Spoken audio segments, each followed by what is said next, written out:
CSK इस season points table में 10वें नंबर पे फिनिश करने वाले, और ऐसा बहुत कम होता है कि सीएसके 10th पोजीशन पे फिनिश करे। तो कहीं ना कहीं फ्यूचर पर्सपेक्टिव के बारे में सोचे तो एमएस ने एक बात बोली थी टॉस के वक्त कि हम अभी भी एक पेसर लैक कर रहे हैं जो पावर प्ले के अंदर बॉलिंग कर सके। मतलब 3 ओवर अगर आप खलील से डलवा रहे हो, अंशुल से करवा रहे हो, 2 ओवर के मतलब दोनों से, जैसे 3 खलील से 2 अंशुल से, तो 1 ओवर आप किससे करवाना चाहोगे? एक पेसर स्टिल लैक कर रही है सीएसके, तो वो कहीं ना कहीं इनके जहन में होगा कि अगले साल किसको ट्राई करा जाए, किसको फाइंड आउट करा जाए ऑक्शन के अंदर। क्योंकि सैम करन को खिलाया था बट उतने इफेक्टिव साबित हुए नहीं वो। हालांकि वो हो सकते थे अगर उनको उतनी बैकिंग मिलती, तो फिर अभी वो चले भी गए। और जेमी ओवरटन को खिलाया तो वो भी उतने इफेक्टिव साबित हुए नहीं। तो ऐसा कौन सा पेसर होगा जो ऑलराउंडर होगा जो सीएसके की मदद कर सकता है अगले साल? क्योंकि इंडियन सॉर्टेड है अभी, आयुष मात्रे, उर्विल पटेल, ऋतुराज भी आ जाएंगे अगले साल।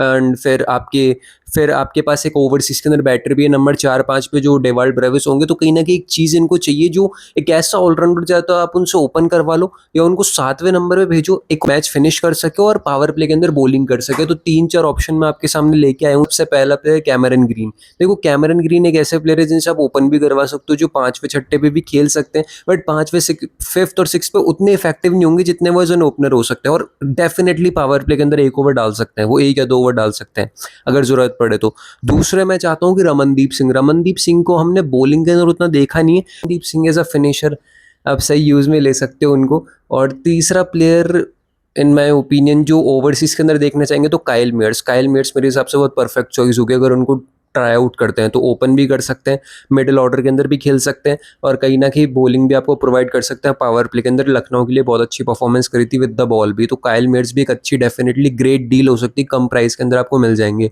और उस टाइम पे अगर, और रोमन पोवेल अगर रिलीज हो जाते हैं कीकर की साइड से, तो Roman Powell definitely it will be the great choice. अगर आप फिनिशर के रूप में देख रहे हो तो 6th और 7th पे आके मैच फिनिश कर सके रोमन पोवेल। ग्लेन फिलिप्स हो सकते हैं, बॉलिंग से उतना कंट्रीब्यूट नहीं कर पाएंगे as a pacer, but still middle order के अंदर अगर वो आते हैं तो आपकी आधी से ज़्यादा प्रॉब्लम सॉर्टेड हो जाएगी।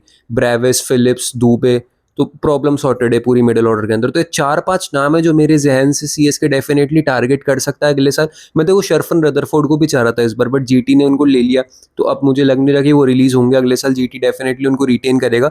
बट ये 4-5 नाम है जो मुझे लगता है कि सीएसके डेफिनेटली चाहेगा कि इनको टारगेट करें, इन ऑलराउंडर्स को जो मैं बॉलिंग से भी थोड़ा कंट्रीब्यूट कर सकें। आपका क्या ओपिनियन है? आपके पास कौन से ऑलराउंडर जिनको आप चाहते हो कि सीएस के अंदर खेलते हुए आपको देख सकते हैं? वो कमेंट करके ज़रूर से बताना। बहुत बहुत शुक्रिया।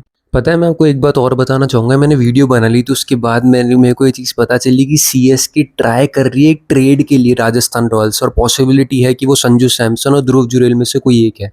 मतलब कल भी मैंने देखा मैच खत्म होने के बाद कुछ सीएसके के ऑफिशियल्स हैं, वो संजू सैमसन से लगातार बातचीत कर रहे थे। तो मतलब सीएसके का वो माइंडसेट है कि उनको एक विकेट कीपर चाहिए फ्यूचर के लिए, जो उसमें से या तो संजू सैमसन हो सकते हैं या फिर ध्रुव जुरेल हो सकते हैं। बट सवाल ये उठता है कि अगर ये ट्रेड होता है तो आप ट्रेड करवाओगे किसका? क्योंकि आई थिंक 18 करोड़, 16 करोड़, 14 करोड़ इसके आसपास की वैल्यू है। ध्रुव जुरेल आई थिंक 14 करोड़ के अंदर थे, 18 करोड़ में सैमसन थे। तो ट्रेड किसका करवाओगे आप? क्योंकि मुझे नहीं लगता कि जडेजा जाएंगे राजस्थान में, लॉयल्टी है यार जडेजा वाली तो। And Ashwin, is there any possibility?